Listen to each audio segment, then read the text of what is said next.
Собраниската комисија за прашања на изборите и именувањата денеска ги разгледува поднесените 39 барања за остварување на правото на плата по престанок на функцијата пратеник. Според последните измени на Законот за плата и други надоместоци на пратеници во собранието и другите избрани именувани лица и измените на Законот за пратеници од јули 2014, пратениците и другите функционери нема да можат да користат апанажа една година како претходно, туку според времетраењето на мандатот.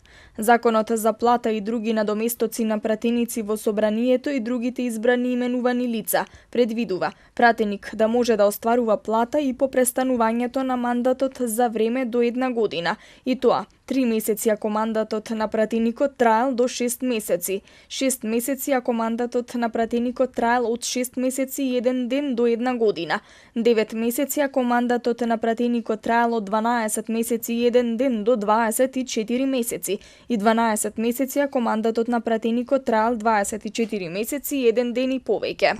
Исто така со законот се предвидува пратеник да може да остварува плата подолго и од една година, а најмногу уште 6 месеци, доколку во тоа време стекнува право за старосна пензија. За време на остварувањето на ова право пратеникот нема право на други лични примања и надоместоци на трошоци. Правото на апанажа може да престане ако поранешниот пратеник стекне право на пензија, кога тој ќе побара, кога ќе се вработи и ќе биде избран или именуван на друга функција врз основа на која остварува плата.